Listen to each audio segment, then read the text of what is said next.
Hello guys, this is Adib. Welcome to my channel Movement Science, where I simplify biomechanics with Joe. In today's video, we are going to talk about the elbow joint kinetics, and under kinetics we will cover the flexors of the elbow joint, and in next video we will be covering the extensors of the elbow joint. If you are new to this channel, consider subscribing and don't forget to check me out on Instagram, where I post pictures of all my notes and post some MCQs. So with that, let's get started.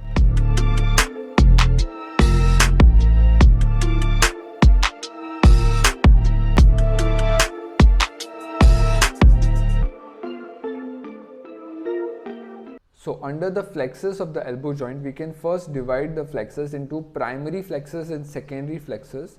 And the primary flexors, there are three major flexors, that is the biceps brachii, there is brachialis and brachioradialis. And then there are a bunch of secondary flexors which basically cover your forearm region and your wrist region. They are mostly flexors of your wrist and radio-ulnar joint movers, but they also cause flexion at the elbow. So those are the secondary flexors of your elbow joint. So let's look at that. So starting with our primary flexors, we have brachialis, brachioradialis and biceps brachii. And brachialis and biceps brachii are mobility muscle compared to brachioradialis, which is a more of stability muscle. Now what is the difference between both of them? Mobility muscle will carry about more of movement at the joint, whereas the stability muscle will create some amount of stability at the joint. Okay, so first let us start with the brachialis muscle. It has a very large volume and also physiological cross-sectional area, that is PCSA. Now this is just a one joint muscle, that is it only crosses the elbow joint. That's what I have mentioned over here, one joint muscle, and it is attached to the ulna. That means with supination and pronation, the position of this muscle won't really change. So that's why it's very efficient elbow flexor, and it has a very high moment arm at around 100 degrees. When your elbow has reached 100 degrees, it has ability to generate the maximum amount of force. And because it is one joint muscle, it works in almost all the conditions, that is eccentric, that is lowering your arm down slowly, concentric, that is flexing your arm concentrically, isometric, that is just holding your arm in flexion, and fast as well as slow motion. So brachialis is active throughout because it's one joint muscle and it has a very high physiological cross-sectional area, right? Now if you compare the brachialis to biceps, biceps has the largest volume. You can see how big it is, and in fitness industry it has its importance in aesthetics. So it has a very large volume, but along with the volume, if you can see, it has a good amount of length also, right? So it has a small PCSA because your large volume is divided by a large length of the muscle fiber. That's why the physiological cross-sectional area is not a lot for your biceps brachii. The moment arm of biceps brachii is highest from 80 degrees to 100 degrees. Now apart from this range, if you go lower down, that is around 0 degrees of flexion, that is complete extension, when biceps is working, it will create compression at the elbow joint. If you can see this figure, you can see that the forces will be aligned straight up, right? The forces will be aligned straight up. So it will create compression, and when it goes for complete flexion, it will kind of create distraction at the elbow joints. So that is the action of biceps brachii in different angles, and at 80 to 100 degrees it creates pure flexion. Now unlike the brachialis, biceps brachii is a multi-joint muscle and it crosses different joints. Okay, so it is affected by your shoulder because it is attached higher up at the glenoid area, right, the superior glenoid tubercle, if I'm not wrong. And if you come down over here, it is attached to the radial tuberosity, right? So it is affected by your shoulder, it is affected by your radio-ulnar joint, and because it is attached to your radius, it can also create supination at the elbow joint. So it is also a supinator at around 40 to 50 degrees of elbow joint. But apart from being supinator, because it crosses so many joints, again it is not active throughout all the motion. Although it creates a good amount of flexion at the elbow joint, it is more active during eccentric and isokinetic contraction. right?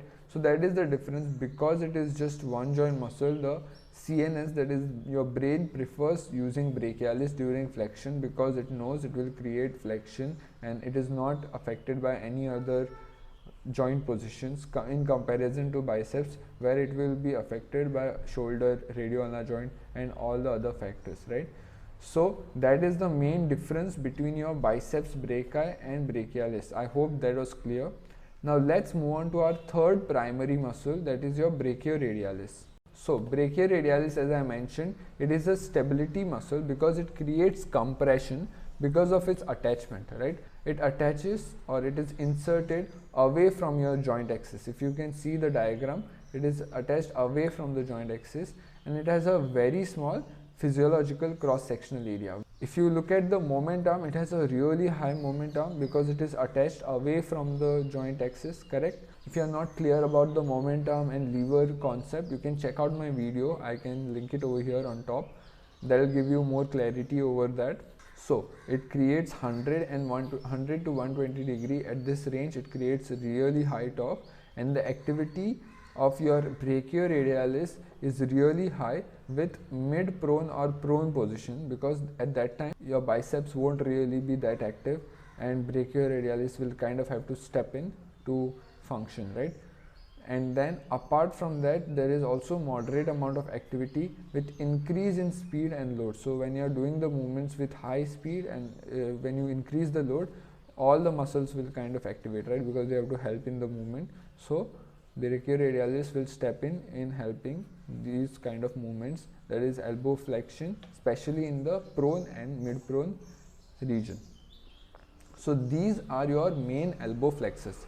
Now there are some secondary flexors of the elbow joint which we will just have a look at. There is the flexor digitorum superficialis, which we covered in your wrist joint, right? It creates flexion of the fingers. Flexor carpi radialis and flexor carpi ulnaris, which respectively creates radial and ulnar deviation at the wrist joint.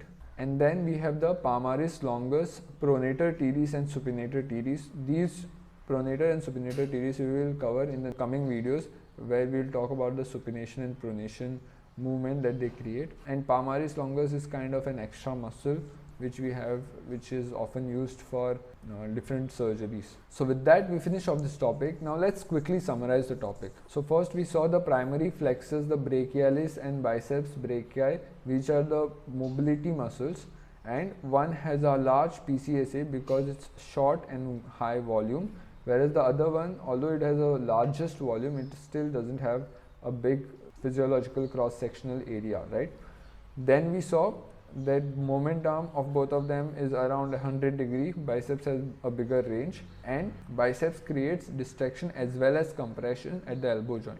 Biceps is a multi-joint muscle, whereas your brachialis is just one joint muscle and is not affected by position of any other joint. That's why it works almost equally in all the movements, whereas biceps activity is highly determined by your shoulder joint and your radioulnar joint position, and it is more active especially in eccentric and isokinetic contraction. We also saw that biceps, because it is attached to radius, it also creates supination at the elbow joint. Next, under brachioradialis, we saw how it creates stability through compression, and because it's inserted away from the joint axis, it has a really high moment arm that creates high torque, although it has a small physiological cross-sectional area, right? And it is most active in mid-prone and prone position. And then we just saw all the secondary flexors that we have at the elbow joint. So with that, we finish off this topic. In next video, we will cover the extensors of your elbow joint.